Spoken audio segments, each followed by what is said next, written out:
అంబటి రాంబాబు గారికి లేదా వైసీపీ నాయకులకి ఇంకా నోటి దూల తీరలేదేమో అనిపిస్తుంది. అంటే ఇంకా అదే పందాని ఏదో ట్వీట్లతో ఈనో ఏదో ఒక సెటారికల్ డైలాగులతోనో వీళ్ళు ఇంకా పబ్బం గడుపుకుంటూ ఉంటారు. అసెంబ్లీకి వచ్చి మాట్లాడి పోరాడే ధైర్యం అయితే కనిపించట్లేదు కానీ వీళ్ళల్లో ముఖ్యంగా ఇంకా పవన్ కళ్యాణ్ గారినే టార్గెట్ చేసుకుని అసలు గత ఎలక్షన్స్లో పవన్ కళ్యాణ్ గారు అనే వ్యక్తిని టార్గెట్ చేయటం వల్లే వాళ్ళు ఈ స్థాయికి పడిపోయారు, ఇంత దిగజారిపోయారు అనేది వాళ్ళు ఇంకా అర్థం చేసుకోవట్లేదేమో అనిపిస్తుంది. ఇక్కడ పవన్ కళ్యాణ్ గారు సీఎం అవ్వాలి అంటే గోవా వెళ్లాల్సిందే అని ఒక ట్వీట్ చేశారు అంబటి రాంబాబు గారు. అంటే జగన్మోహన్ రెడ్డి గారు కూడా మరి అలాగే గోవా వెళ్ళి వచ్చి ఆయన సీఎం అయ్యారా? అనుకోవాలి కదా మరి. అంటే ఈయన చెప్పిన లెక్క ప్రకారం మనం చూసుకుంటే గోవా వెళ్ళి వచ్చిన తర్వాతే సీఎం అవుతారు అని చెప్తున్నారు. మరి జగన్మోహన్ రెడ్డి గారు కూడా గోవా వెళ్ళి వచ్చారా? మీరు కూడా గోవా వెళ్ళి వచ్చిన తర్వాతే మంత్రి అయ్యారా, ఎమ్మెల్యే అయ్యారా? అంటే ప్రతిసారి సీఎం అవ్వాలంటే గోవాకి వెళ్ళి వస్తున్నారా? మీరు కానీ మంత్రులు కావటానికి కానీ మీరందరూ కూడా ఏం మాట్లాడుతున్నారు?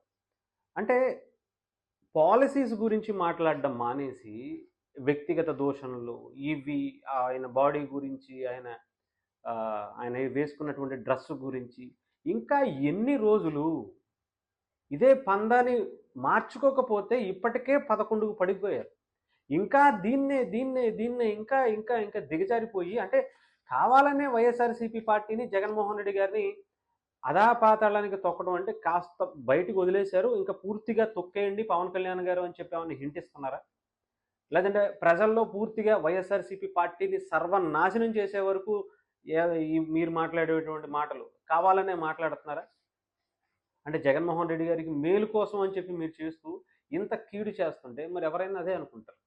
మీ నోటి దూల వల్లే కదా ఇప్పుడు వైఎస్ఆర్సీపీ పార్టీకి ఈ పరిస్థితికి రావడానికి కారణం జగన్మోహన్ రెడ్డి గారు లేదా వైఎస్ఆర్సీపీ పార్టీ ఇచ్చినటువంటి పథకాలు కాదు.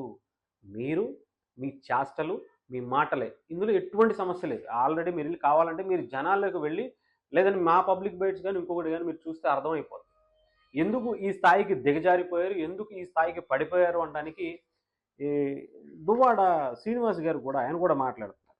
ఏంటది పవన్ కళ్యాణ్ గారికి నెలకు 50 కోట్లు ఇస్తున్నారట, అందుకని ఆయన ఏమీ మాట్లాడలేకపోతున్నారట. జనసేన పార్టీకి సంబంధించినటువంటి పిల్ల సైకోస్ ఇంకా తెలుసుకోండి అది ఇది అని చెప్పేసి మాట్లాడు. అంటే ఇంకా చాలట్లేదా? జనసేన జనసేన జనసేన.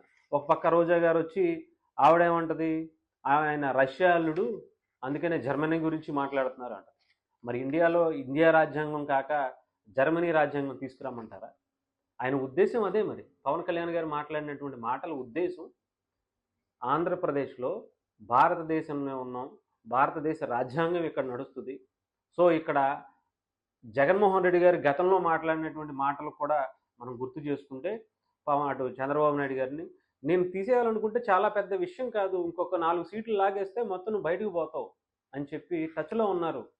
ఆ ప్రతిపక్ష పాత్ర కూడా పోద్ది అని చెప్పి చంద్రబాబు నాయుడు గారిని అసెంబ్లీ సాక్షిగా అసెంబ్లీ వేదికగా మాట్లాడినటువంటి మాటలు కూడా బయటకు వస్తాయి.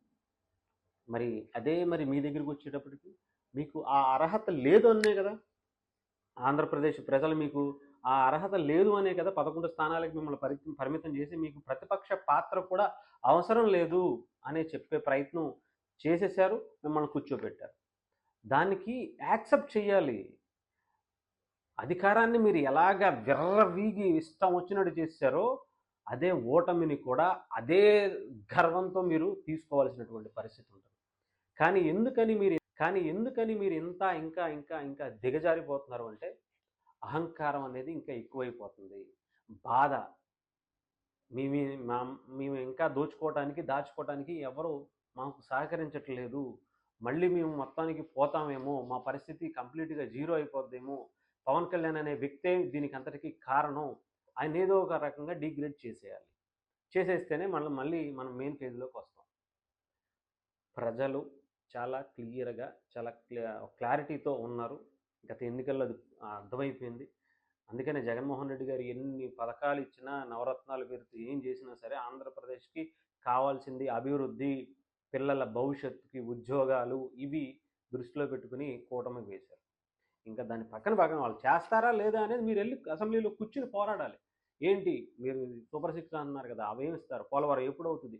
ఇంకొకటి అన్నారు కదా, ఎప్పుడవుతుంది? అమరావతి అన్నారు కదా, ఎప్పుడవుతుంది? ఇదేంటి ఆ స్పెషల్ స్టేటస్ ఏది? ఇంకొకటి ఏది? ఇవన్నీ బయట అడగాలి. ఏ కంపెనీ వచ్చింది? రండి.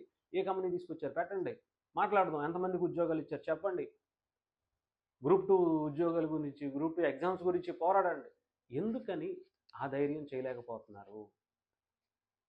పవన్ కళ్యాణ్ గారు లాంటి వ్యక్తి అసెంబ్లీకి రాకుండానే, ఒక్క సీటు కూడా ఆయన గెలవకుండానే 2 చోట్ల కూడా ఓడిపోయి, అసలు నిజంగా జగన్మోహన్ రెడ్డి గారిని లేకపోతే వైఎస్ఆర్సీపీని అతలాకుతలం చేసేసినటువంటి వ్యక్తి కదా! మరి ఆ మాత్రం తెలియట్లేదా?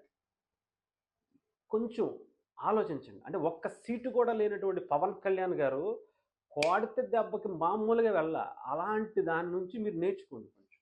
ఆయన చూసైనా సరే ప్రతిపక్ష పాత్ర అసలు కనీసం కనుచూపు మేరలో కనిపించకపోయినా, ఆయన పాత్ర ఏమీ లేకపోయినా, ఆయన ఎలా పోరాటం చేశాడో, ప్రజల కోసం ఎలా నిలబడ్డాడో, నిజాయితీగా ఒక పార్టీని ఎలా నడిపాడో చూసుకోండి. అంతే. ఇంక వేరేగా ఏం అవసరం లేదు. ఆ పార్టీకి ఇంకోటని చెప్పచ్చు. చాలా ఆ పార్టీలకి మైనస్ ఉంటాయి. కూటమికి మైనస్ ఉంది. బీజేపీకి మైనస్ ఉంటుంది. చంద్రబాబు గారికి, టీడీపీకి మైనస్ ఉంటుంది. పవన్ కళ్యాణ్ గారికి మైనస్ ఉంటుంది. అవి మీరు పట్టుకుని అసెంబ్లీలో కావచ్చు, లేదా బయట కావచ్చు, మీరు పోరాటం చేయండి. యుద్ధం చేయండి. ఏదో మంత్కి ఎండింగ్‌లోనో, మధ్యలోనో 2, 3 రోజులు వస్తారు, హడావుడి చేస్తారు, సోషల్ మీడియాకి మంచి మీమ్స్ ఇస్తారు, వెళ్ళిపోతారు. మళ్ళీ ప్రెస్ మీట్ పెడతారు, మళ్ళీ ఏదో ఒకటి మాట్లాడేస్తారు, మళ్ళీ వెళ్ళిపోతారు. అంటే బయట ఎప్పుడు కనిపిస్తారు ఇంక మీరు?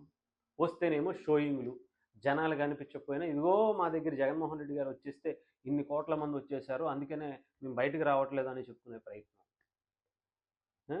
ఆ మిర్చి యార్డ్‌లో జనం లేకపోతే మీ చుట్టూ ఉన్నటువంటి జనమే మిమ్మల్ని అందరిని పక్కన కారు చుట్టూ తప్ప పక్కన ఎక్కడా లేరు. విషయం ఏంటంటే అక్కడ అంత దారుణంగా ఉండేటువంటి పరిస్థితులు. ఇంకా ఈ పిచ్చ మానేసుకోవాలి. సోషల్ మీడియాలో ఈ ఏదైతే తీసుకొచ్చేద్దాం అనుకుంటున్నారో మొత్తం అంతా సోషల్ మీడియా మీదే మొత్తం నడిపిచ్చేద్దాం అనుకుని గతంలో నడిచింది ఇది. మీకే కాదు, అవతల మీరు 100 మంది ఉంటారు, 1000 మంది ఉంటారు. న్యూట్రల్‌గా ఉండేవాళ్ళు 10,000 మంది ఉంటారు. బయటికి తీసుకొచ్చి పడేస్తున్నారు. మిమ్మల్ని, మీ స్థాయిని, మీకు మీరే ఇంకా తగ్గించుకునే పరిస్థితి చేసుకోకండి.